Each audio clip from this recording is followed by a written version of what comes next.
What you see is not what you get, meaning that all of us are conscious. We're aware that what you see as who you are is not what you get. If I look at you and judge you, I say, oh yeah, I know who you are. That's not true. Everyone here knows that I may know you, but I don't know you like you know yourself. So what I see, the way I perceive you, there's something more. Where? I don't see anything more. No, there's something more. I believe that you have something more to you, and just because I can't see it doesn't mean it's not there. All of us in our relationships want and hope that we all treat each other that just because you don't see it doesn't mean it's not there. There's something more. What you see is not what you get. And so too in life. What you see is not what you get. There's more to it. We all know that on a deep intrinsic level. But the question is how to clarify it in the best way possible so that we could function accordingly. Because as we know, the content always depends on the context. If you're in a job and you ask me, should I do this task? Should I do this? Well, my first question to you is, well, what's your job description? What's your job? And then I could see if your job is taking care of this area of the company, well then yeah, that task fits in. If that's not your job description, then that task doesn't fit in. The task could be good, but it's got to fit into your job description. And so too with us. We all, hopefully, grapple with life. Meaning there are those who are possibly fortunate, who are oblivious, who just live, eat, take bags from the supermarket, bring it into their apartment, consume them, throw out the rest, and just constantly repeat that until they move to Florida. There are people that live that way. It's like, hey, how I got 20, it's like, all due respect to teachers, some of my best friends are teachers. Yeah, I got another 15 years, then I'll retire. Yeah, then I'm going to leave. Like, so if you could do that, if you could pull it off, my hat's off to you, whatever that means. That's great. You could just consume, sleep, repeat, move to Florida, fine. But for the rest of us, we sometimes wonder, well, what's the point? And that's not a suicidal thought. That's a legitimate question that all of us should ask at one moment in time. What's the point? Not what's the point of this, what's the general point so I can know, does this task fit in? So I'm going to describe to you, and if you're patient and you build up this information, that at the end of it, you'll have a window into how we as Jews view the point. That's important. How you view it is your choice. How we, the collective, this miraculous nation of 1/4% world population faced with annihilation, we the Jews, how do we view it? What's the vision that we believe? On a topical level, oh, Jews, nervous, anxious, worrisome. That's Jews, 516. That's a Jew. You went to Michigan. You're a Jew. Madison, you're in the towers. Like that's your realm. Yeah, you're a Jew. Yeah. Oh yeah, Wisconsin. Yeah. Murray Hill. Okay, got it.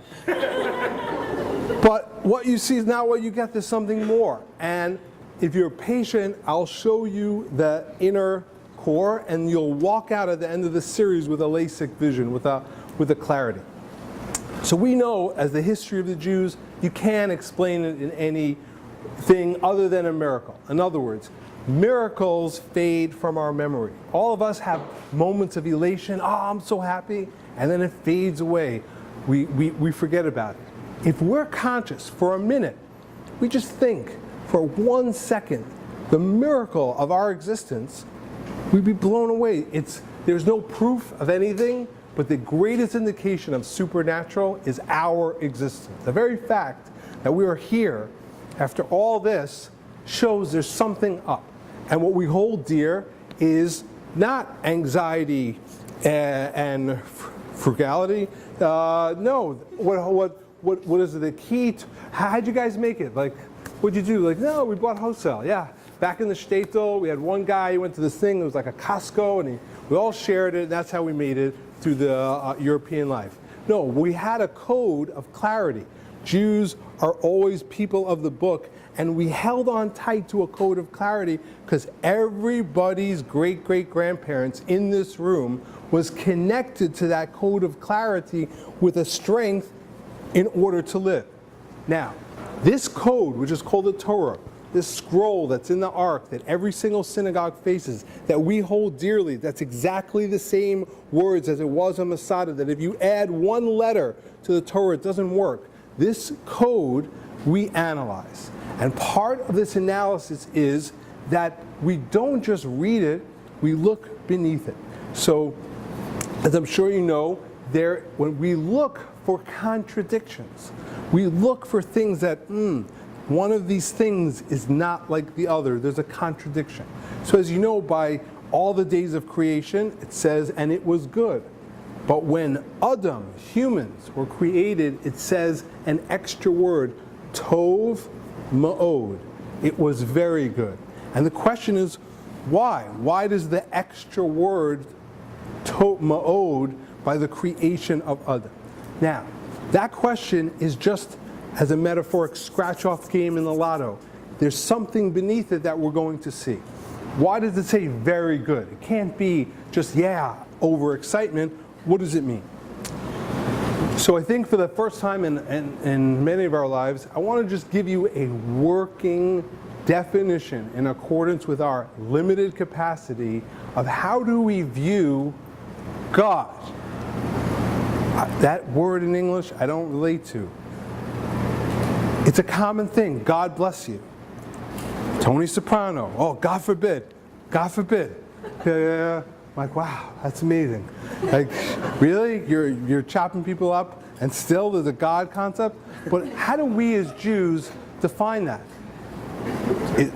Do we have an immature realm of somebody on a throne or watching over or some realm? How do we have a working definition according to the Jewish people? So whether or not you understand it fully, that will be later. But what's the working definition? And why did he create the world? The working definition is that we see and we know through, as a metaphor, quantum mechanics, quantum entanglement, that even though the world looks divided, but really as we speak, we're all connected to one singular electrical grid. The whole world and every cell is made up more of energy than it is of matter. We're made up of atoms, but every atom has more energy than it does matter. We're not even sure if matter exists, but what is the main existence of every atom, of every cell, of who you are, is energy that keeps you alive. Our working definition is that the unifying energy force of every cell in the world as we speak is what we refer to as, in English, God. Hashem is the energy source.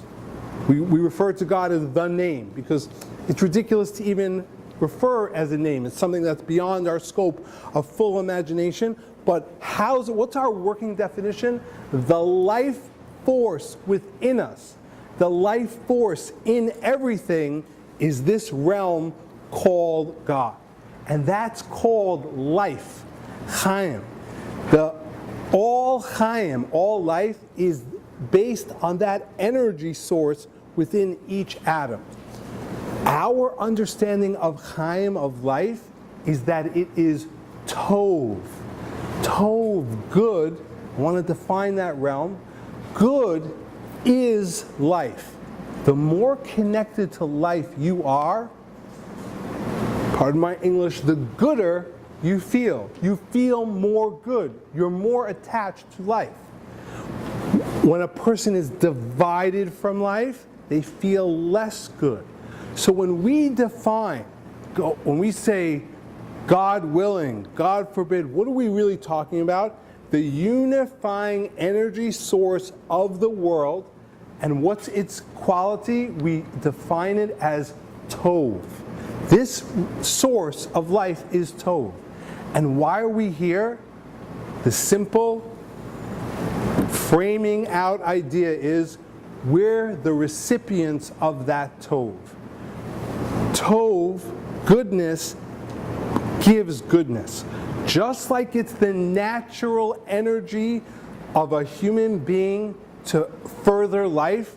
When a person gets a cut, they form a scab, it furthers life. Procreation furthers life. Life, by definition, has an energy source forward. We believe the original source of that energy pushes forward. Just like the sun is the energy source of life. The sun is a huge metaphor that hangs in the sky on a daily basis.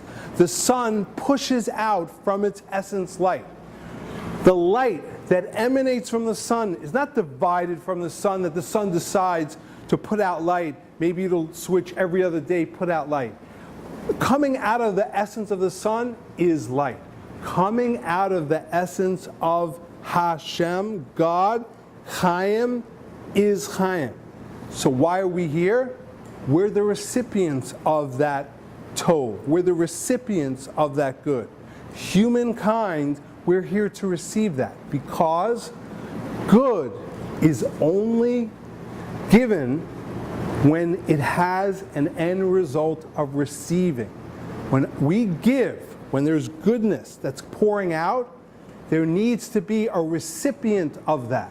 I write a check for $1 million to charity, throw it in the air. It lands and gets thrown out. I didn't give good because nobody received it. The nature of good is to give good, but that good has to be received. So let me dig deeper. The nature of good is to give good. When you're self-honest for a moment, you realize when you have something good, you want to share it. You feel good when it's shared. Somebody sent me a link to a recording, very good music.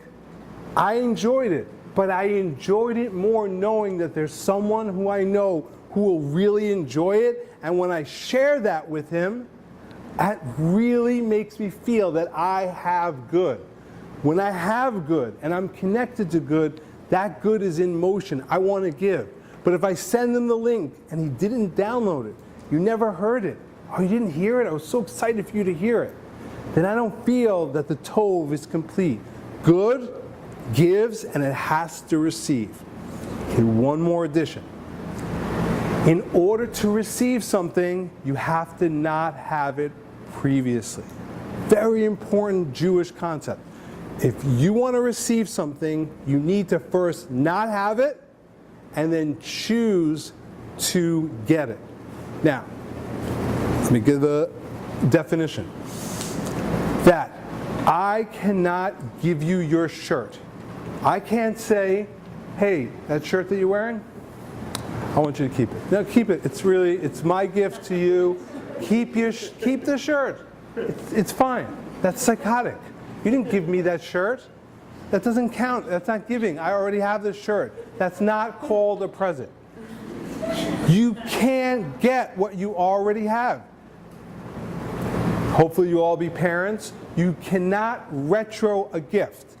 Now, you could forward a gift. You could say, let your kids say, Hanukkah's coming up. Can I use my Hanukkah present combined with my birthday to purchase these headphones now because we're in the under 6-month realm, so I'm almost there. I want to kind of borrow off my Hanukkah present, at a reduced rate to combine with my birthday present, and I will now get the headphones, Bose, higher level ones, $349, that I want to get. No, that's possible, that's legal. However, if you're a parent and all of a sudden you say to your kid on your birthday, oh, the bike we bought you, that's your birthday present. That is, happy birthday. You know what? That's going to be your present. No. I could call it early, but you can't retro it. Very important, guys. Keep that in mind. So the concept is that in order for me to give, hopefully you guys didn't have parents that way, but in order for me to give, I have to give to you.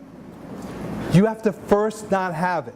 So everyone asks the classic question, okay, fine, obviously there's a purpose. to life. Obviously, there's no way that random chemicals came together 4.5 billion years ago and formed together a universe, and this whole mystery of the Jews, oh, not only did chemicals smash together 4.5 billion years ago, and then this crazy nation of Jews came and are constantly surviving. Yeah, it's all random. Possible, but highly improbable. How do we understand why world? What are we here for? We're here to connect to Chaim. We don't have it. We don't have it fully. We're in a stratosphere. We're in a matrix dimension that's not fully connected to good. And because being in a zone where we're not fully connected to Tov enables us to now receive it. You need to be thirsty to enjoy the drink. You need to be hungry to enjoy the meal. You need to not have maximum Tov in order to get it. And when you get it, then you earn it. There is a true reality in life that we all know, that when you work for something, your relationship to that object changes. Being from 516, I don't fully go with that, meaning it's not my natural tendency, but I know that to be true. Oh, I don't have to work for it. Just buy me another one. Like, I don't want to have to work for something. Just let me have that. But if you have two people that roll up to a stop sign, both driving a beautiful Porsche, one is their dad's Porsche and the other one they work for, the one who worked for the car is in a different car, even if it's the same thing. When you work for something, you don't have it, you want it, and now you get it, that's called having it. When it just rolls naturally, sure, you're driving the car, but you're not fully connected in the way that the person who worked for it. So, 4 steps that we're going to use to frame out the house before we start to fill it in. Number 1, why world? Why are we here? We're here as the recipients of Tov. Okay, so why a physical world where we don't see good all the time? We need to be in a zone where we're disconnected and then we're connected, because there's no giving unless we didn't have it prior. And there's no earning, there's no receiving unless you felt that you worked for it. Why are we here? We're working towards connecting to good and bringing that good into the world.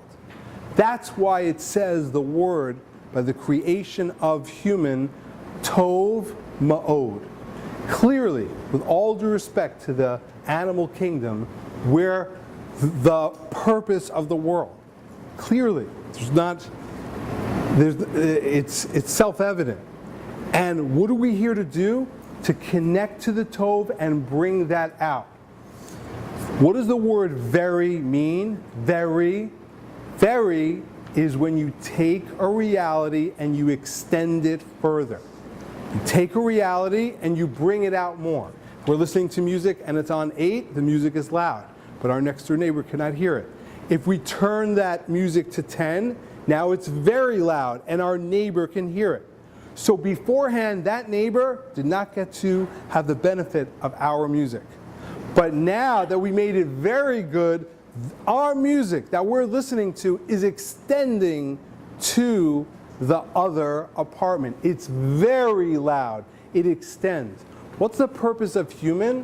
Why does it say ma'od, very, by the creation of Adam? Because the purpose of Adam is to ma'od the tov, to vary the good, to take the good and bring it out more. By the other days of creation, it doesn't say ma'od. By the creation of Adam, it does, because it indicates that our very purpose is to ma'od the tov. And that's why, as we know, the Hebrew language is an exact science. It's a chemical reality. Each letter together is a reflection of that realm. That's why the same exact letters that spell the word Adam, Aleph, Daled, Mem, spell the word Ma'od, Mem, Aleph, Daled. Adam is Ma'od. The very essence of who you are is we're here to Ma'od the Tov, to take life and bring it out more, to take who you are and make it more and increase. And when you do that in a local level, it affects the global world. On that day, in the future, there will be a world of all good. And how does it happen? Through the individual person ma'oding the tov. An Adam is a ma'od. The end.